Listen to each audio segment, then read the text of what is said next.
Hello, we have been busy packing things that we wanted to send by a shipping container. While figuring out what most necessary things to bring in our suitcases, 3 days before we moved out, there were workers from the shipment company who were dealing with all of our belongings and helped us pack things. We calculated that it was better to pay and send all our goods rather than buying new things which are much more expensive. The things that I was packing at the time were all baby clothes. Most of these clothes were gifted by one of my pupils' parents, and I got 3 bags from them. Others we received from my husband's cousin and from my coworker. I was gratified to have pre-owned stuff from beloved friends. Besides, we have saved some money by not having to buy new baby clothes.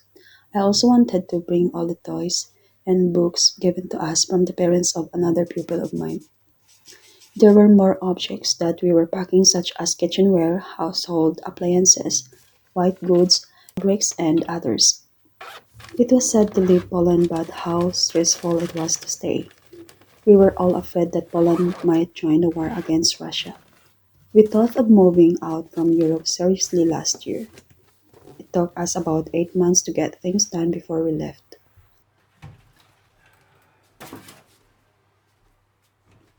Bye bye, Upper Roof. Yes, baby. Bye bye, Mammoth. Have you seen Mammoth for the last time? Have you seen bye? Have you Yes. said bye bye?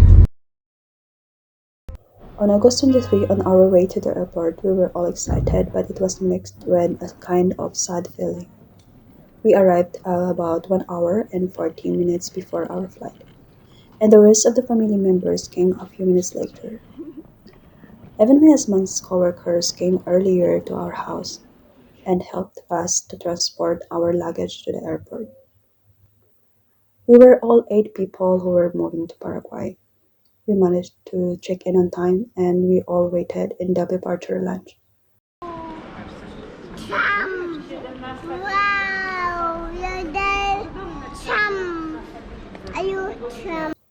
We had a few minutes left before getting inside the plane, and I decided to continue reading a book, The Grapes of Wrath by John Steinbeck.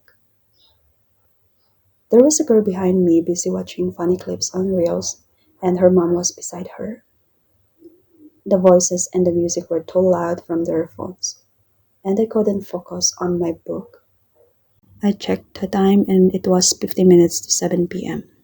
I wondered how come they still didn't let us get inside the plane. I was thinking there might be something wrong with our flight. The departure was supposed to be at 6:45 p.m. I only read a couple of pages and then suddenly a girl's mom stood up. She said, "Our flight is cancelled." I was shocked and looked at her and I closed my book and stashed it inside my bag. I got up and listened to my husband's conversation with her about what was going on, what we had to do next, and what was wrong with the plane. They didn't tell us what was the reason for canceling our flight. They asked us to go to the reclaim area and take our suitcases. We were standing in disbelief and waited for what alternative they could offer us.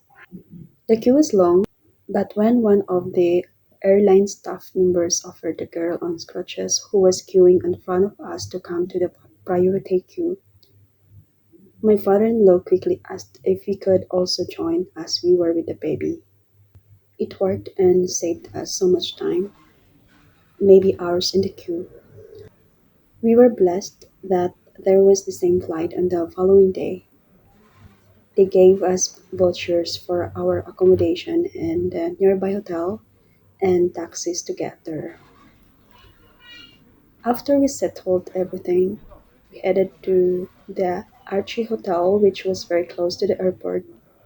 And then, when we had done registering our arrival, we ate our free dinner. We absolutely appreciated the Scandinavian style hotel room. It gave us comfort and calmness. They also had a mini refrigerator where I stored my homemade sticky rice and oatmeal cookies. We were assured it was worth it that they cancelled our flight as we could relax and got some more sleep. We called it a day at about 10 p.m. Early the next morning, we started our first meal of the day at 8:30. They served us breakfast until 10 a.m., and we had a lot of time to enjoy the atmosphere in the dining hall. We were four people sitting on a wall-mounted bench upholstered in navy blue, and on the opposite side the rest of the family members sat on chairs. They offered us buffet food service style and American food service style. There were some salads, pastry, breads, beverages, coffee, and dairy food on the sideboard or in the buffet. We also requested some plated service food which they could serve as hot, and that was satisfying. Next, we had cups of coffee and some dessert after a light meal while listening to some vague calm music. Afterwards, we decided to walk around Archie's neighborhood. We went to a gas station where we could buy regular water. We had a sparkling water that they gave us for free from the room attendant, but I didn't like it so much. Then we headed to a playground and it took us about 15 minutes to get there. There were houses surrounded with yellow trees, flowers by the sidewalk. When we reached the park, we were grateful there was such a nice slide and there were tall green trees around. Besides, it wasn't crowded and it was peaceful. We spent about an hour hanging out in the recreation ground. My daughter had fun exploring around and she was merry and contented. She could swing, climb, slide, and examine the things around her. Playground time was the best time of day for her. After some time, we went back to the hotel and packed our belongings before having dinner at 5 p.m. About 6 p.m., we were on our way to the airport and we checked in time. We were at the boarding gate about 30 minutes before our flight departure.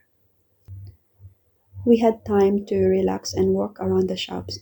And later, I was tied up with reading books for my daughter. Subsequently, they told us to come and get inside the loading bridge. We were all excited and thankful that we finally could get inside the plane. Unexpectedly, one of the airline attendants told us to go back to the transit area. He said that there was a storm in our destination airport and we needed to wait for 30 minutes. Now she will do it 5 times. You have to go around and enter and do it again. Other way around, maybe. Yes, there, entrance is there. You can do that.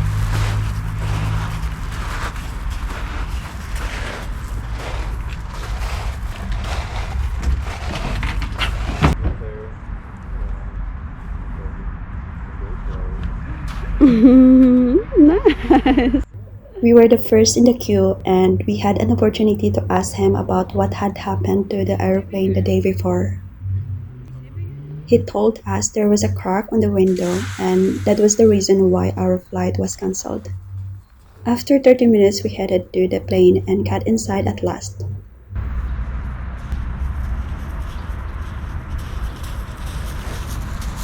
Hello, Malutka. Would you like me to put them on? Yes.